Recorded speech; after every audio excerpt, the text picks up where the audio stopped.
Yeah. Hello, all. How are you all doing? So, in our last session, we had discussed what Vedanta is and what does it contain.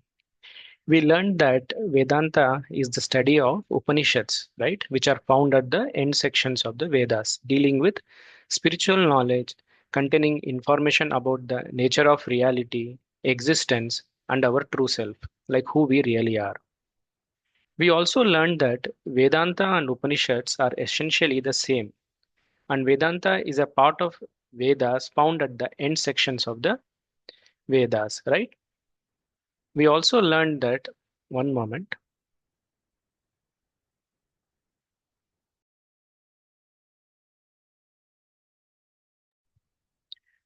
Hey, sorry, let me resume. So I was saying, like in our last sessions, we discussed what Vedanta is and what does it contain, right? So we learned that Vedanta is the study of Upanishads, which are found at the end sections of the Vedas, dealing with spiritual knowledge containing information about the nature of reality, existence, and our true self, like who we really are. We also learned that Vedanta and Upanishads are essentially the same, and Vedanta is a part of Vedas found at the end sections, right?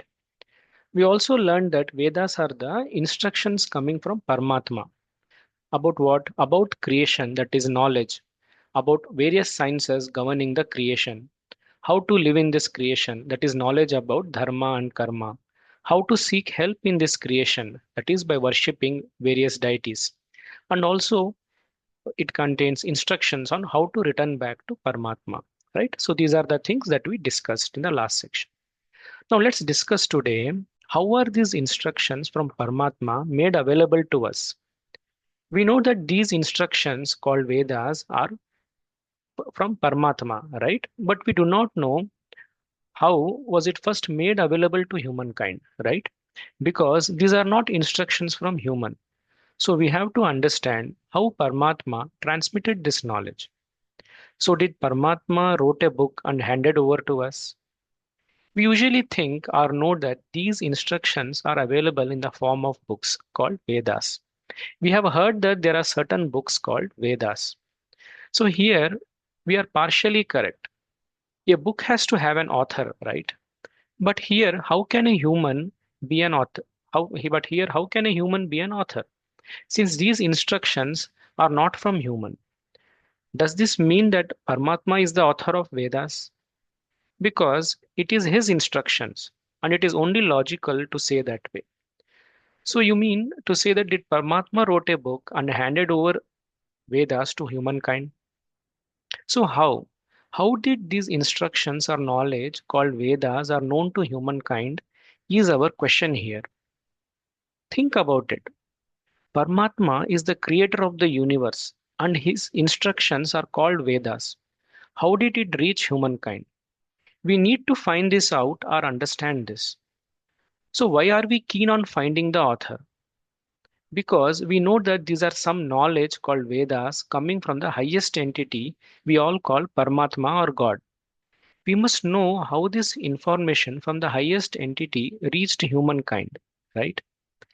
So let's try to do a simple Google search, right? Let's find out. So when you type in Google, right? So you can try it out now or later.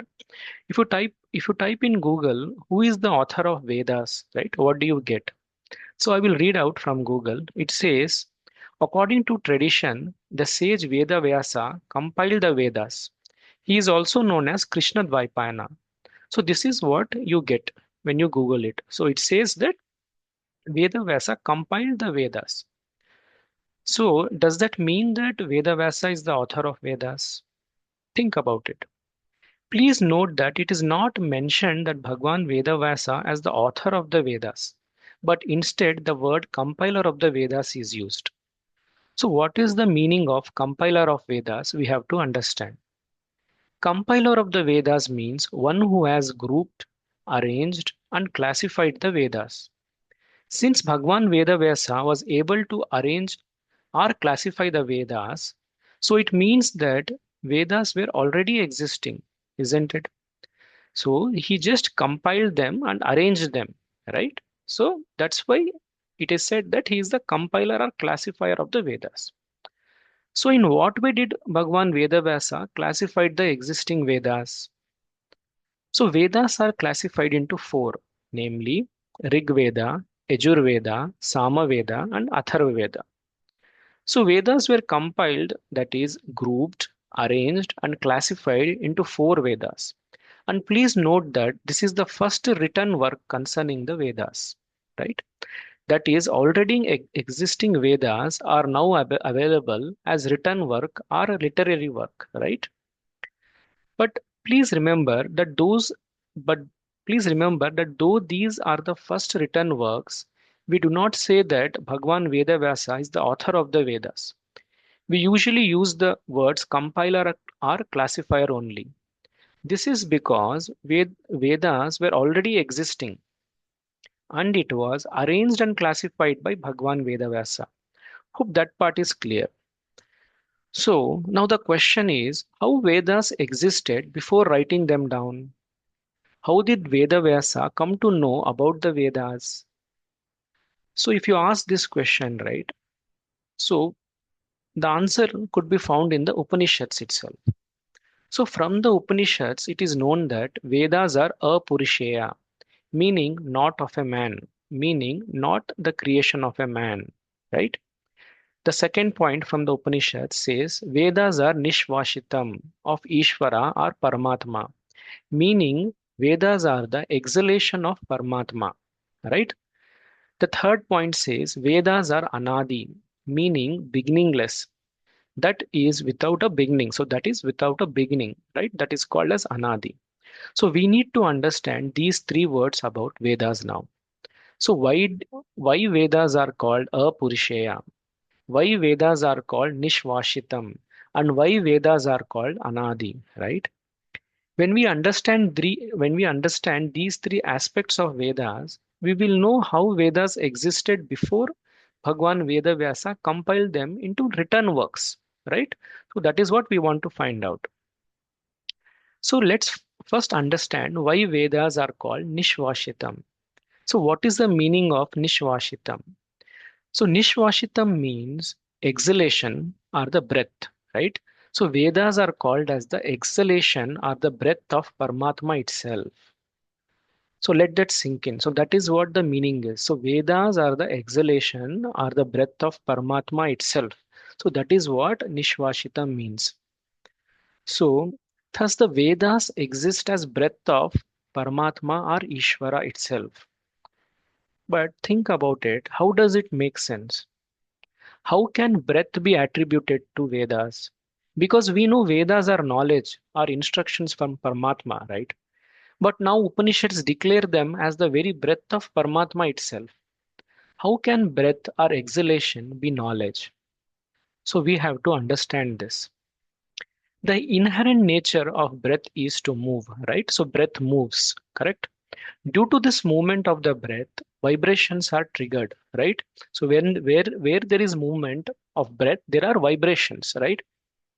So due to these vibrations, sound is produced, right? So where there are vibration, there is definitely sound, correct? Thus, breath produces subtle sounds in space. Thus, Paramatma's breath or Vedas exists as sound in space, right? These are not mere sounds. These are the cosmic sounds emanating from Paramatma itself. That is, the exhalation of Paramatma causes these cosmic sounds. So, did we get the answer to the question?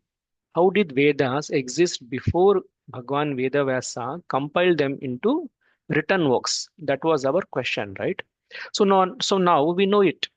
Vedas exist as cosmic sounds emanating from Paramatma before being written down or compiled by Bhagwan Vedavasa, right? So, if Vedas exist as sound, it means that knowledge and instructions of Paramatma are existing as sound in space. So it's only logical to deduce that if we are able to hear or listen to these sounds, then it means that we have access to this knowledge or the instructions from Paramatma. That is, if we have access to these sounds, then we have access to the Vedas, right? But the question is, who had the access to these sounds and how, right? So we are humans, right? The sounds exist in the space and they are called as Nishvashitam. It is the breath of Paramatma. But how and who had the access to these sounds, right? Understand this. The great sages, during their intense meditation, could hear to these cosmic sounds emanating from Paramatma, right? The great rishis, our great sages, right? So they were able to hear these cosmic sounds during their intense meditation. Thus, the great sages had the access to the Vedas or the knowledge directly emanating from Paramatma. Thus, intense meditation is the way to have access to the knowledge of Vedas, right? Thus, intense meditation is the way to hear or listen to Paramatma's instructions called Vedas. I hope that part is clear, right? So, Vedavyasa compiled the existing Vedas into literary works. Before that, Vedas existed as sounds in space. Even today, it exists as sounds in space. But how Vedas came to be known to us, it is because our sages, during their intense meditations, they were able to tap into this information.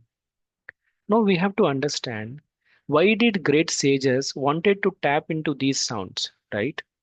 Because these cosmic sounds called Vedas has the secrets of creation. Since it's direct knowledge coming from the creator itself, it has all the knowledge and instructions about the creation. Because born as a human, we must not be living a scattered life, right? Without knowing the purpose of creation, how to live in this creation, how to seek help in this creation, and how to return from this creation. So we have the intellect to understand these things, right? So that's why for this very reason our sages brought us this information. As such knowledge, when it is directly coming from Paramatma, the sages tapped into these sounds for the benefit of humanity so that mankind can live a righteous and happy life here in this creation. Now, understand this. Until Dwapar Yuga, right, this knowledge was transmitted through generations via oral tradition only.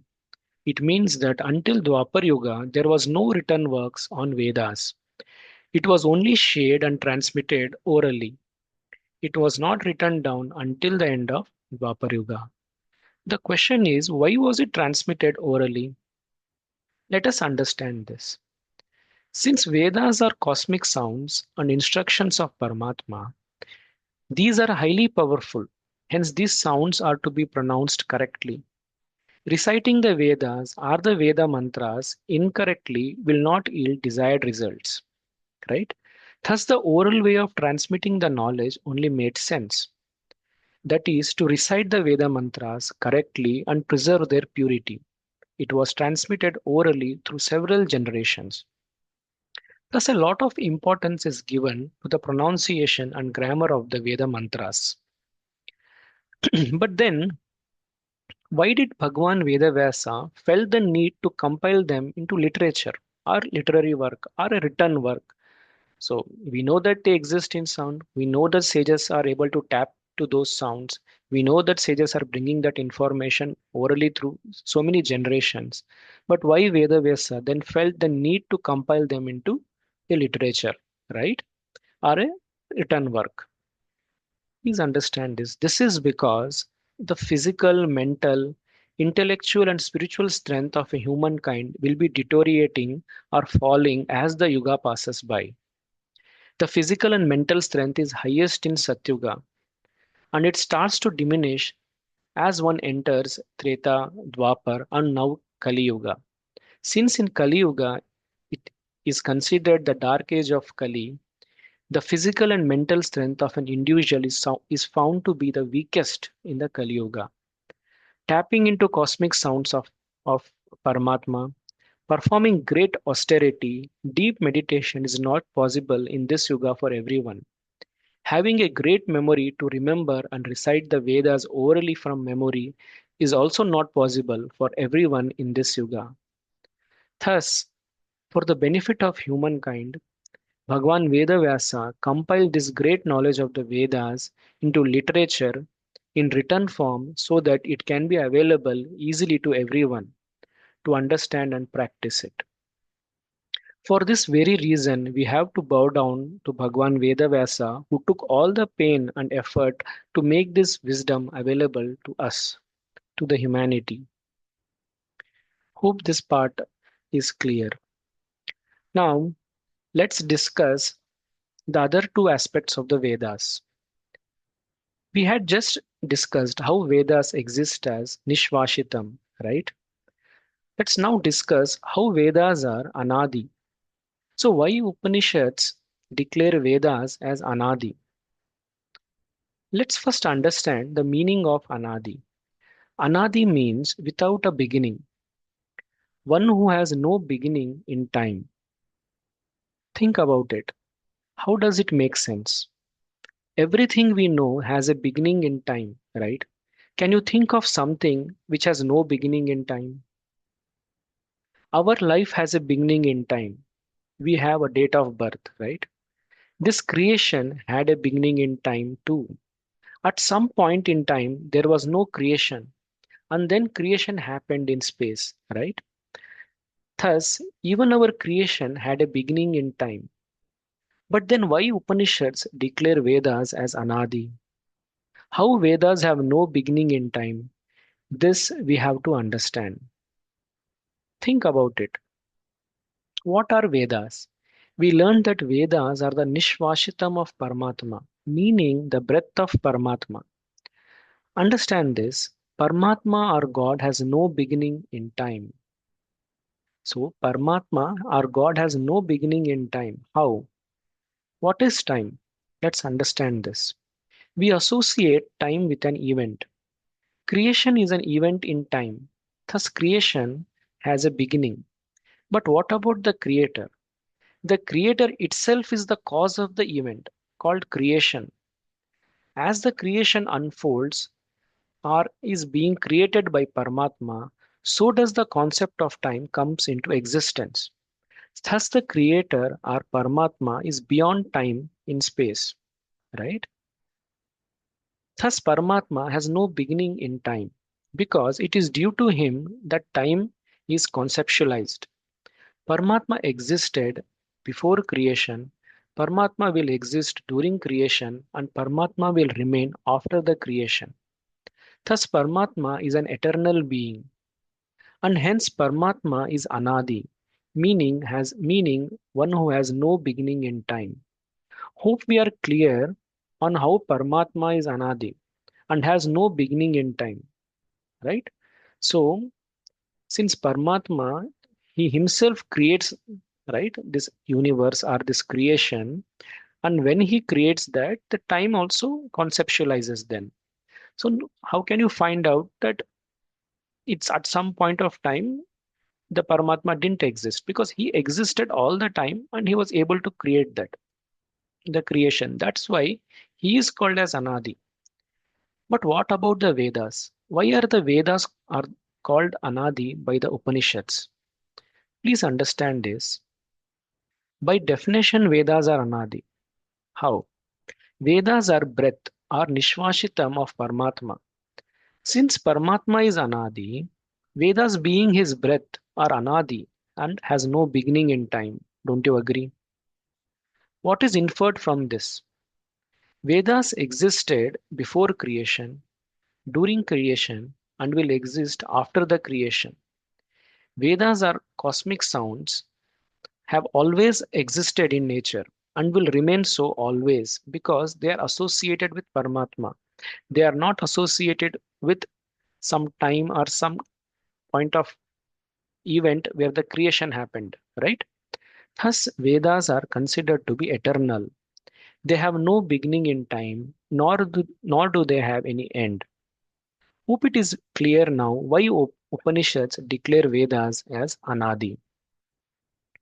Now let's discuss the third aspect of the Vedas from Upanishads.